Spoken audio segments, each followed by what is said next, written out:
Welcome to the class.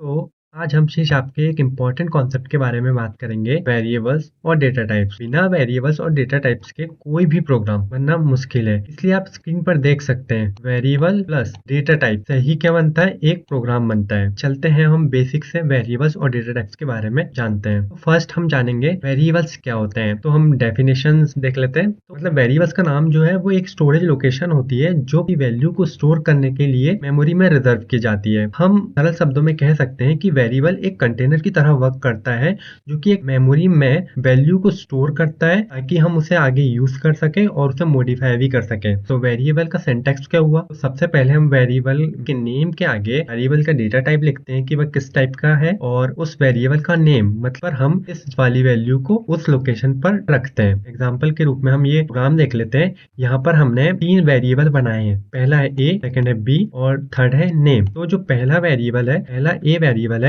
पर हम value कौन सी दे रहे हैं, 10, है ना। और जो सेकंड वेरिएबल है वो कैरेक्टर टाइप का है, तो इसलिए हम इसमें कैरेक्टर सी को स्टोर करवा रहे हैं बी में। Same as a string name, मतलब स्ट्रिंग टाइप का एक वेरिएबल है नेम, पर हम लॉजिक लैब स्टोर करवा रहे हैं। अब हम जान लेते हैं कि कैसे काम करता है। आप मान सकते हो ये हमारी मेमोरी है। जब हम कोई वेरिएबल डिक्लेयर करते हैं तो प्रोग्राम एग्जीक्यूशन के दौरान मेमोरी के अंदर एक स्पेस रिजर्व करता है ना, एक स्पेस रिजर्व करता है।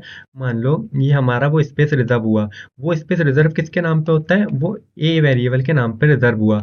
अब इस स्पेस पर जब हम वैल्यू डालते हैं तो वो वैल्यू यहाँ पर स्टोर होती है, मतलब ये वाली वैल्यू इस स्पेस पर है। जब हम ए को एक्सेस करेंगे तो वैल्यू हमारी ये एक्सेस होगी। अब हम डिस्कस कर लेते हैं कुछ पॉइंट्स के बारे में वेरिएबल्स के। सबसे पहला आता है क्रिएटिंग अ वेरिएबल। हम वेरिएबल को कैसे क्रिएट करते हैं? तो इसके लिए हम विजुअल स्टूडियो में चलते हैं। सबसे पहले हम एक प्रोजेक्ट क्रिएट करते हैं जिसमें कंसोल ऐप चूज करना है। हमने फर्स्ट वीडियो में देखा था। यहाँ पर हमारा प्रोजेक्ट का नाम देते हैं कि हम वेरिएबल एंड डेटा टाइप।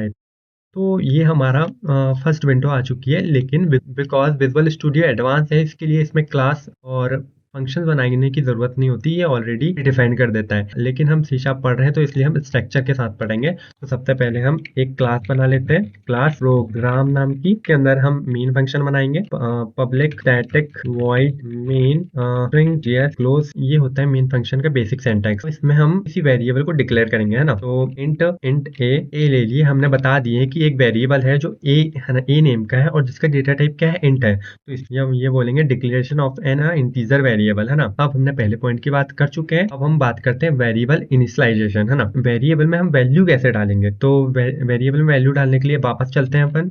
अब हमने जो वेरिएबल बनाया था ए, अब उस पर हम वैल्यू डालेंगे। तो ए इज इक्वल टू, है ना, ए इज इक्वल टू 10, सेमीकोलन लगाएंगे। तो इससे हम बोलेंगे इक्वल टू असाइनमेंट ऑपरेटर होता है, हम ए की वैल्यूज को इस पे असाइन कर रहे हैं। अब हम जान लेते हैं वेरिएबल एक्सेसिंग, मतलब जो हमारी वैल्यू स्टोर है एक्सेस करेंगे, मतलब वेरिएबल को एक्सेस करेंगे तो जो उसमें वैल्यू है, जो उस जगह पर वैल्यू है वो आ जाएगी हमारे पास, मतलब वेरिएबल को एक्सेस करना है। तो हम यहाँ पे लिखेंगे कंसोल डॉट राइट लाइन, ये लिखेंगे, और जो है वो ए को एक्सेस कर रहे हैं तो उसका आउटपुट प्रिंट कहाँ होगा? हमारा कंसोल पे। तो देख लेते हैं कि हमारी वैल्यू जो है वो स्टोर जो थी ए में, तो यहाँ पे कंसोल पे ये राइट होकर आ जाएगी। अब अपडेटिंग अ वेरिएबल, मतलब किसी वेरिएबल की जो वैल्यूज है ऑलरेडी, उस वेरिएबल में नई वैल्यूज डालना। तो हम यहाँ पे क्या लिखेंगे? जो हमारी वैल्यू थी 10 थी, अभी अभी हमारी यहाँ पर वैल्यूज, हमारी वैल्यूज यहाँ पे कितनी है? 10 है। तो अब हम यहाँ पे क्या करेंगे? a इज इक्वल टू 16 डाल देते हैं, एक्सेस करते हैं console dot write line, again A को एक्सेस करेंगे। तो जो हमारा आउटपुट आएगा वैल्यू, मतलब जो ए की जो अपडेटेड वैल्यू है, जो अपडेट हो चुकी है यहाँ पर 16, अब वो हमारी प्रिंट होगी। तो हम देख लेते हैं। तो पहली जो वैल्यू होगी सबसे पहले ये प्रिंट होगी, देन उसके बाद ये वाली वैल्यू प्रिंट होगी, मतलब यहाँ पर 10 प्रिंट होगा, देन 16 प्रिंट होगा। तो ये देख लेते हैं। जैसे कि यहाँ देख सकते हैं, यहाँ पर 10 प्रिंट हुआ, 16 प्रिंट हुआ। किसी भी प्रोग्राम का फ्लो टॉप टू बॉटम होता है इसी कारण से। जब प्रोग्राम स्टार्ट हुआ तो उसने इंट ए नाम का वेरिएबल को डिक्लेयर किया, कहाँ पे? मेमोरी पे डिक्लेयर किया। ए इज इक्वल टू 10, मतलब जो ए स्पेस रिजर्व हुआ था या लोकेशन रिजर्व हुई थी, उस वेरिएबल में 10 को सबसे पहले असाइन किया। अब उसके बाद कंसोल डॉट राइट लाइन ए, मतलब ए पे जो अभी वैल्यू स्टोर है वो क्या है? 10। तो उसने वो एक्सेस किया और उसको कंसोल पर राइट कर दिया। अब ठीक उसी प्रकार जब प्रोग्राम और नीचे आया तो यहाँ पर हमने ए की वैल्यू, जो वेरिएबल था वहां पर वैल्यू को अपडेट कर रहे हैं, पर हमने नई वैल्यू डाले हैं 16। जो वेरिएबल है उस पर 16 वैल्यू आ गई है, अब ए के स्थान पर 16 आएगी। अब हम बात कर लेते हैं रूल्स, कि हम किसी वेरिएबल्स को जब क्रिएट करते हैं तो उसके क्या रूल्स होते हैं। तो पहला रूल जो है, केस सेंसिटिव, मतलब के नेम होते हैं वो केस सेंसिटिव होते हैं। स्टार्ट विद अल्फाबेट, मतलब जो हमारा वेरिएबल्स का नेम है हमेशा स्टार्ट किससे होना चाहिए, अल्फाबेट से होना चाहिए, ना कि नंबर से। किसी भी प्रकार के वेरिएबल के नेम में सिंबल्स का यूज नहीं कर सकते। हो गया हमारा कंप्लीटेड। अब हम बात कर लेते हैं जो सी शार्प में है ना, जो सी शार्प में ऑलरेडी कीवर्ड्स हैं, जैसे कि इंट हो गया, फ्लोट हो गया, लूप्स हो गए, लूप अलग अलग लूप्स हो गए जो ऑलरेडी प्री डिफाइंड कीवर्ड्स हैं बाय द प्रोग्रामिंग लैंग्वेज, इनको हम एज अ वेरिएबल का नेम यूज नहीं कर सकते। अगर हम ऐसा करते हैं तो हमें ये एरर दे देगा। एक रूल क्या है, comma two declare multiple variables.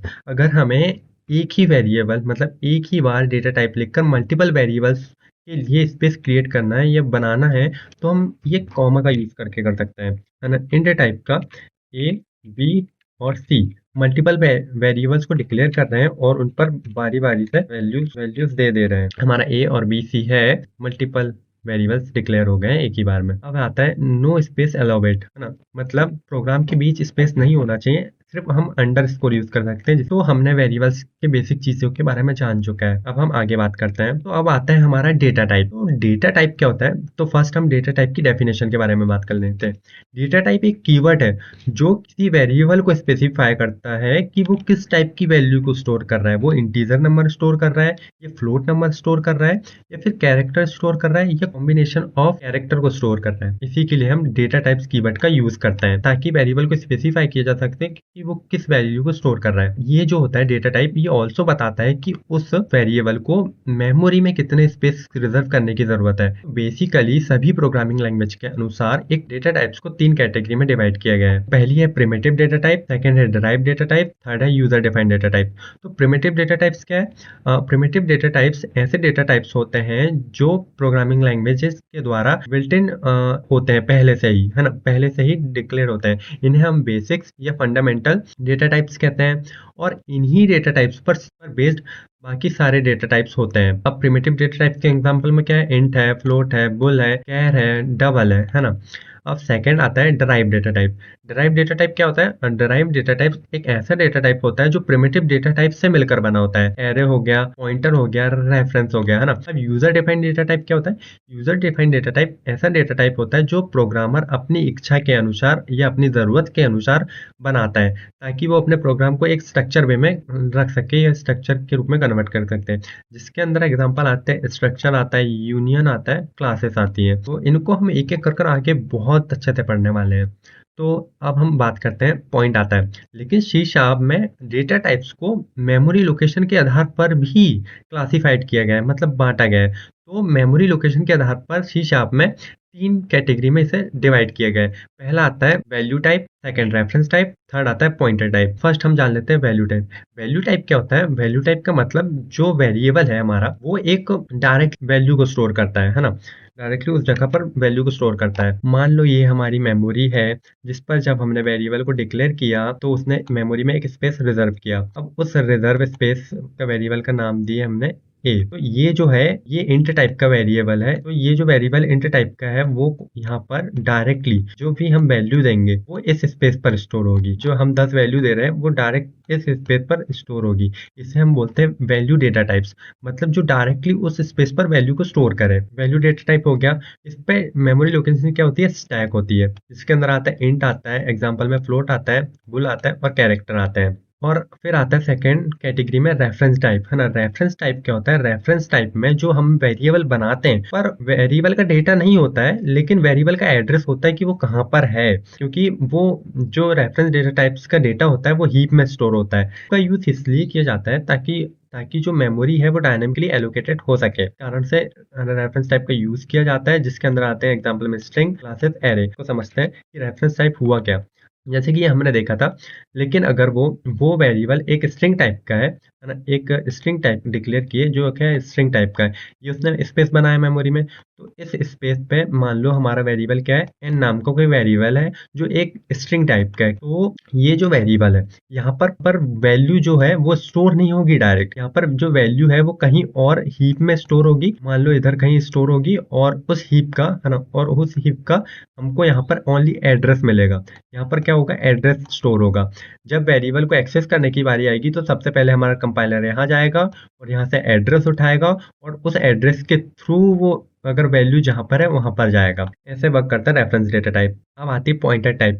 Pointer type एक एडवांस कॉन्सेप्ट है, लेकिन ये है ना अनसेफ कोड के लिए यूज होता है, मतलब ऐसा कोड जो अनसेफ होता है ना। बेसिकली ये सी लैंग्वेज जैसा काम करता है, जिसे हम आगे एडवांस तरीके से पढ़ेंगे। ये एग्जांपल देख सकते हैं यहाँ पे, int x is equal to 9 जो कि वैल्यू टाइप है, और स्ट्रिंग टाइप क्या है यहाँ पर, राज रेफरेंस हो गया, और ये हो गया हमारा पॉइंटर टाइप। इतना थियोरेटिकल न जाते हुए अब हम बात करते हैं सीधे डेटा टाइप में, जो हम मेनली यूज करने वाले इन द प्रोग्रामिंग। तो पहले डेटा टाइप, ये तो हेरिजिकल स्ट्रक्चर है, आप देख सकते हैं यहाँ पर हेरिजिकल डेटा टाइप है, जिसके अंदर वैल्यू टाइप, रेफरेंस टाइप और पॉइंटर। तो उधर ना जाते हुए हम डायरेक्ट बात करते हैं डेटा टाइप पे, जो हमको मेनली यूज करना है इन द प्रोग्रामिंग। तो फर्स्ट आता है हमारा इंट, है ना। इंट क्या होता है? इंट का साइज होता है हमारा 4 बाइट्स, है ना। क्योंकि हमने पहले जाना था डेटा टाइप्स की, वो बता देता है कि वेरिएबल्स हमारी मेमोरी में कितना स्पेस ले रहा है ना, कितना स्पेस रिजर्व करने वाला है, ताकि जो हमारी वैल्यू है वो वहाँ पे स्टोर हो सके।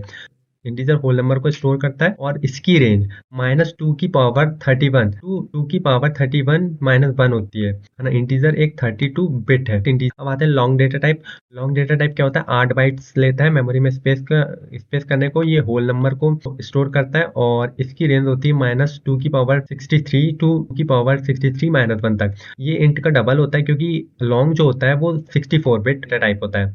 अब बात कर लेते हैं डेसिमल नंबर को स्टोर करने के लिए, मतलब पॉइंट वाली वैल्यूज को स्टोर करने के लिए फ्लोट डेटा टाइप होता है। फ्लोट डेटा टाइप क्या, मेमोरी में कितना 4 स्पेस लेता है, और स्टोर क्या करता है, फंक्शनल नंबर। और जो हमारे जो डेसिमल पॉइंट के बाद जो नंबर्स होते हैं वो स्टोरिंग कितने कर सकता है सफिशिएंट, 6 से लेकर 7 नंबर्स को स्टोर कर सकता है डेसिमल वाले। अब बात करते हैं डबल। डबल 8 बाइट लेता है इन द मेमोरी, और स्टोर फंक्शनल नंबर्स करता है, और ये डेसिमल के पॉइंट के 15 नंबर लास्ट में ले सकते, मतलब बोल सकते हैं हम, जैसे कि इंट का 2x कौन सा हो गया, लॉन्ग हो गया, फ्लोट का 2x कौन सा, डबल होता है। अब आता है बुल।